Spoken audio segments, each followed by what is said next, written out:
A very good evening to every one of you. I welcome you all to the YouTube channel of Prep.in.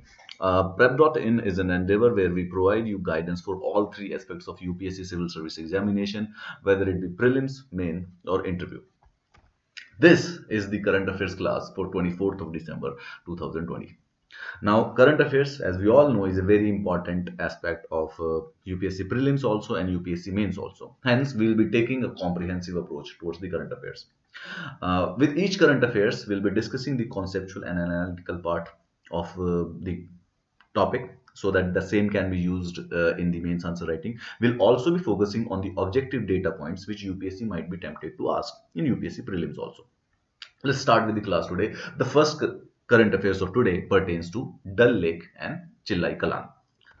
Uh, as already advised, whenever reading the newspaper, if you read any news, always associate it with the syllabus of UPSC exam. Okay, Dal Lake and Chillai Kalan.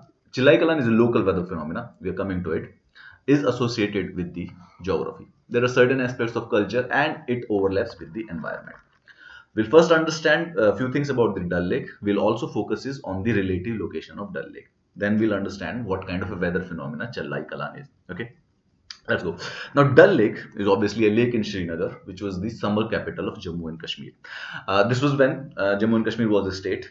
We all know that last year an amendment was made, and Jammu and Kashmir, the state of Jammu and Kashmir, was bifurcated into two union territories, one of Jammu and Kashmir and Ladakh. Okay, exactly. Now, Dal Lake, which is an urban lake, is the second largest in the union territory of Jammu and Kashmir. This obviously pertains an important question, which is the largest lake in the Jammu and Kashmir. You must have definitely heard about the largest lake in Jammu and Kashmir is Vullar Lake. Okay, Vullar Lake is largest lake in Jammu and Kashmir also. It is the largest lake in India also. Now, I'm pretty sure at least one of you said the largest lake in India is actually Chilika Lake. Let's just clarify this confusion. Okay, see. To give you an idea of the scale, Dal Lake is approximately 22 square kilometer. The surface area of the Dal Lake is approximately 22 square kilometer, whereas Vullar Lake is more than 250. It's spread over more than 250 square kilometer. Okay, it is the largest lake in Jammu and Kashmir and India, but with an important distinction that it is a freshwater lake. Okay, the largest lake in India is Chilika Lake, but it is a brackish water lake. Okay, so that important distinction is very necessary to understand. Sometimes the question specifies the nature of water. If it specifies the fresh water, then obviously the Vullar Lake, it is largest in Jammu and Kashmir also and in India also. However, holistically speaking, if the question does not mention the distinction, Chilika Lake is the largest lake in India. Now, as already told, all of the current affairs are almost connected to each other. One of you might ask, sir, recently in news, we have several times heard about the Pangong Tso Lake, right? The China has been making very aggressive maneuvers over there. I wrote China, I did not mean to. China has been making very aggressive maneuvers in the Pangong Tso Lake, right? Pangong Tso Lake, if we discuss the relative size of it, is more than 600 kilometers square in the area. However, more than 50% of the lake is located in Tibet. Hence, it is not wholly considered as in India. Vullar Lake is completely located in Jammu and Kashmir. Hence, the largest lake of Jammu and Kashmir. Coming back to related to the culture. During the times of Mughal Emperor Jahangir, there were certain tourist spots that were built around Dal Lake, like Shalimar Bagh and Nishat Bagh, like Mughal Gardens, on the shoreline of the Dal Lake. So it is, while geography also, it is also connected to the medieval India. The question can specifically be asked in context of the medieval India also. Emperor Jahangir did made certain tourist spots in which lake of the Jammu and Kashmir. It is a very natural lake. The more important question here is that what is its location? There are two ways to understand it. The location of Dal Lake. Now this is location.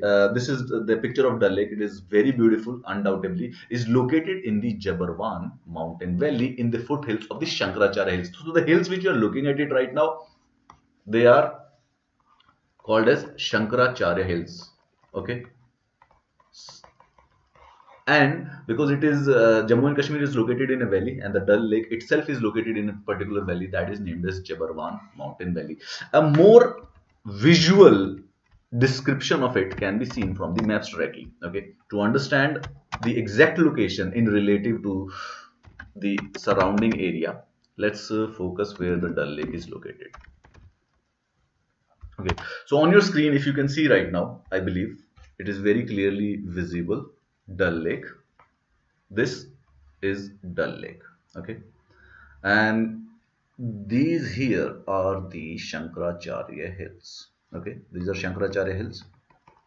Again, the question can be asked from the perspective of geography also, and also related to the environment conservation. Okay, Vullar Lake. This is the second largest. Vullar Lake is basically the largest. However, a much lesser known Ankar Lake is located very near to Dal Lake.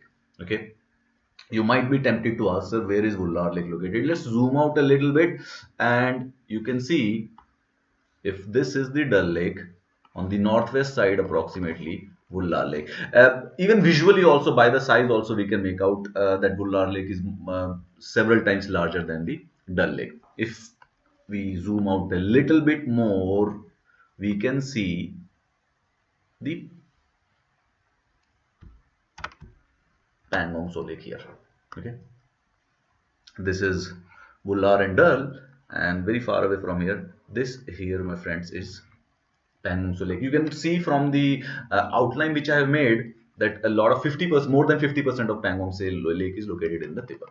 Okay, this is due to the location. Now, why we are doing this? This year on the 4th of October 2020, there was a question in UPSC. Okay, somewhere here is around located Nubra Valley. The question was, where is Nubra Valley located? And the options were to the east of Aksai Chin, to the west of Gilgit-Baltistan, to the north of so they were asking, so this is Gilgit-Baltistan, there here is Aksai Chin, there is Nubra River, and UPSC just asked random, they gave the options whether in relation to the other geographical entities where the Nubra Valley is located, because the Nubra Valley has been in news in last year. Hence, location based learning is importantly getting more necessary and more important in this exam. Okay, coming to the Challai Kalan, which we are discussing today. Now, Challai Kalan is a local weather phenomenon. Basically, it is the name given to the winters in Jammu and Kashmir. Okay, so the most severe part of the winter is, uh, let me just explain it to you in a more detailed manner. See, winters in Jammu and Kashmir are divided into three parts. Okay, one, two, three, and they have different locals names. One is Challai Kalan,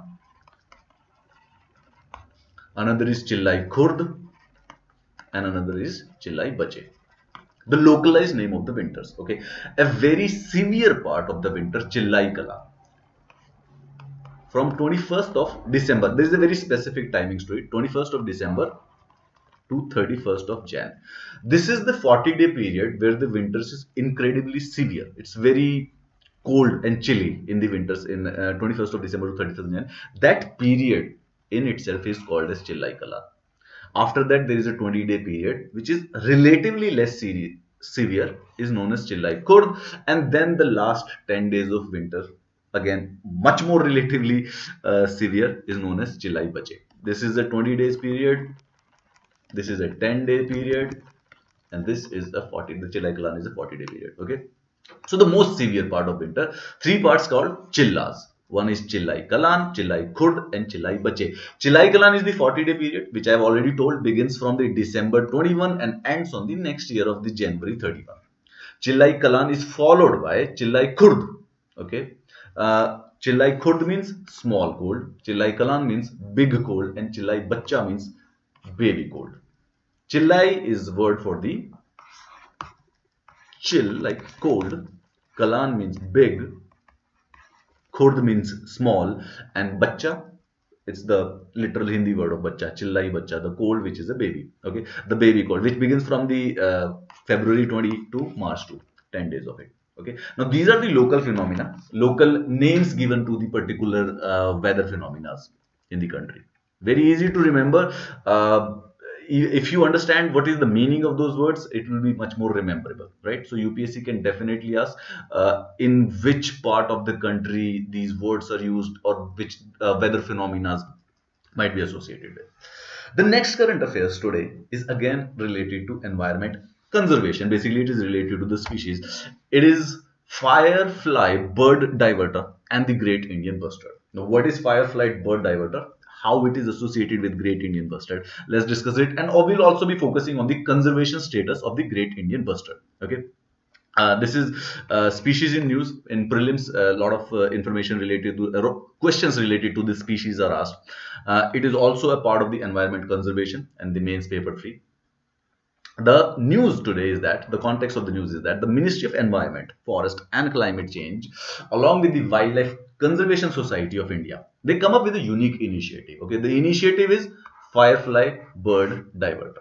Okay, it basically used on overhead power lines in areas where the Great India bustard populations are found. What is Firefly bird diverter? What is Great Indian bustard? Let's discuss this. So before I tell you anything about Great Indian bustard, I will show you the bird. Okay, this is the bird. This bird is known as Great Indian bustard.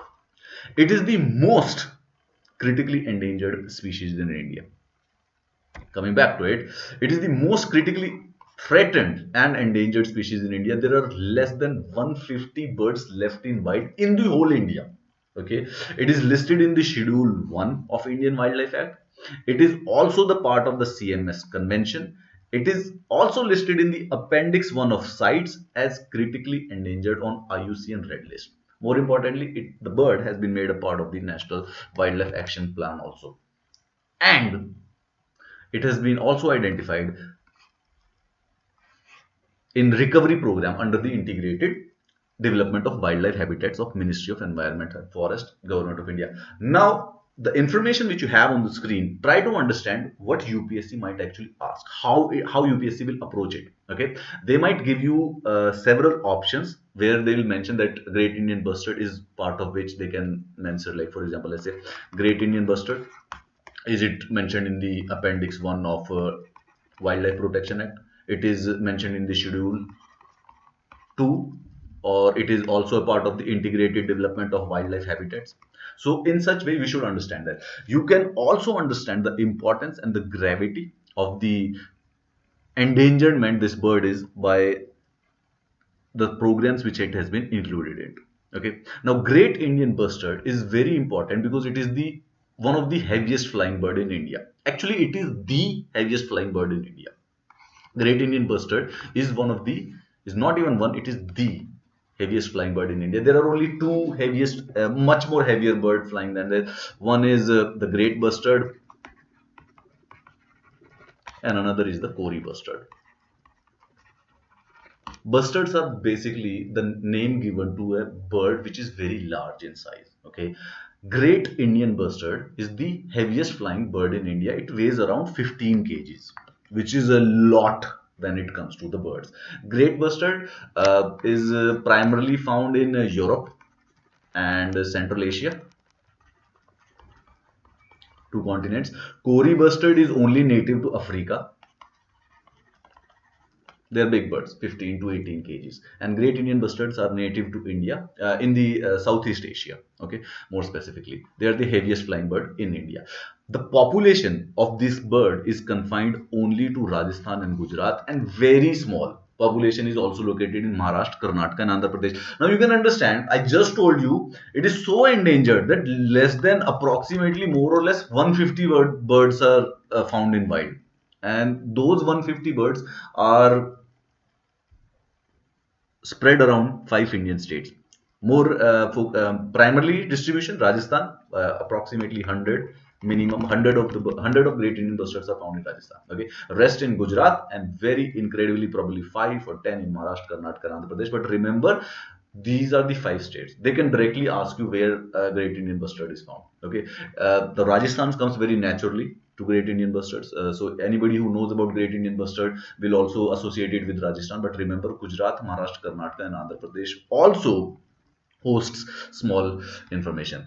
Now coming to the important news, the Firefly bird diverter, and how it is related to the Great Indian bustard. See, what happens is that basically they are kind of reflectors. Okay, they are reflectors which are put on the power lines, high power lines, so that birds can identify the power line from a distance.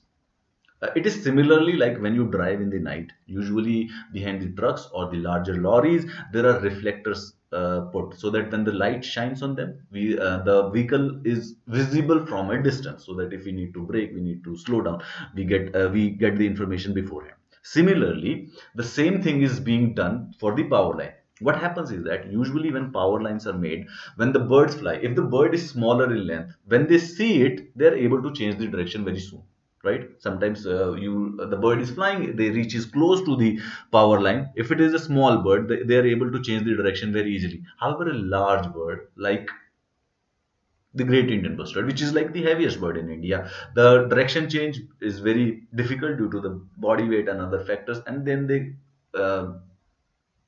basically collide against the power lines and then they die.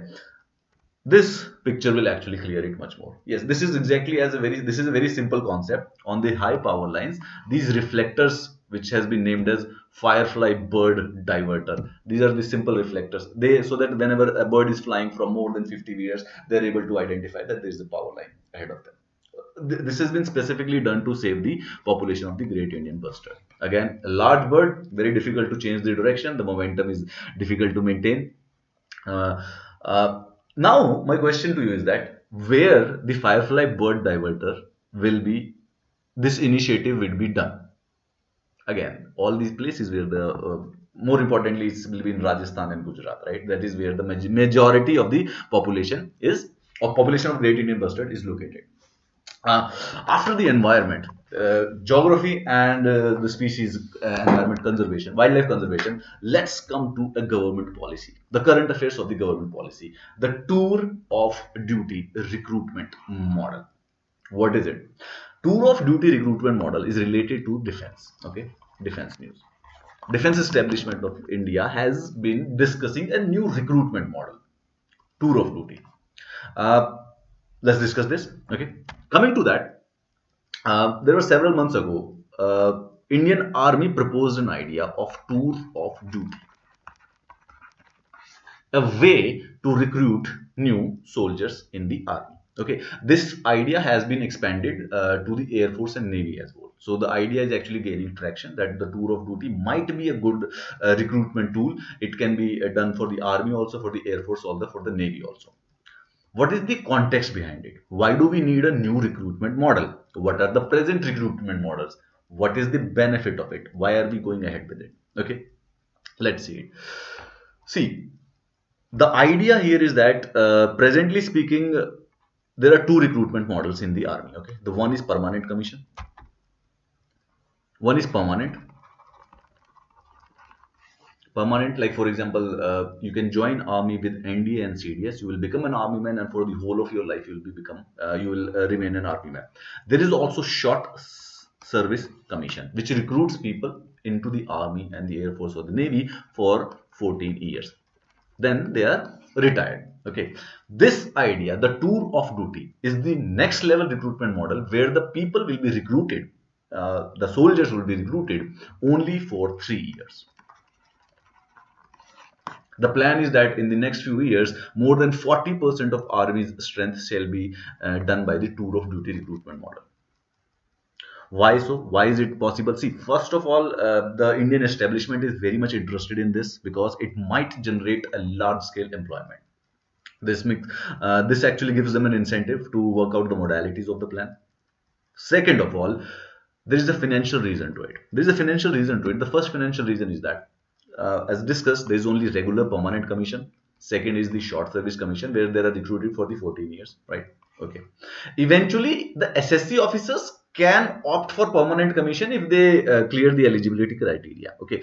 But this creates a problem in financial terms. The army, that's why, is proposing the tour of duty model of recruitment, which would allow individuals like you, me, or the younger one to be employed by army for a temporary period of 3 years. Okay, it will be a voluntarily engagement. Again, it will not be compulsory. There are certain countries which, like Israel, which ensures the engagement of every individual compulsory. So, for example, in Israel, Each individual has to provide service to military for certain number of years compulsory. In India, the tour of duty is being proposed. However, there will be a voluntary engagement. Okay, and the person who will be hired, they'll be able to work only for 3 years. What is the idea behind it? It is the idea. The first is that the people, there are certain people, they do not want to make defense services their permanent vocation.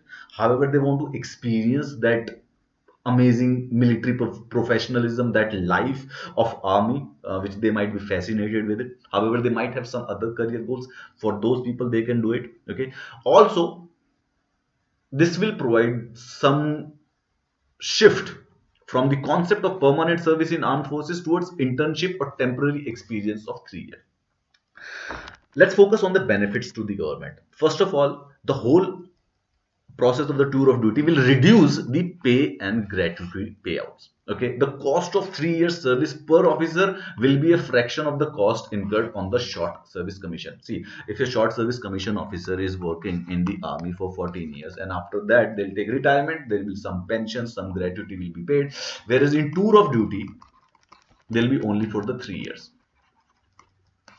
There is a certain financial incentive to it. Okay, a large number of financial obligations on the government reduces. The cost incurred on an officer who leaves after 10 or 14 years is 5 crore or 6.8 crore, which includes cost of pre-commission, training, pay, allowances, gratuity, leave encashment. Okay.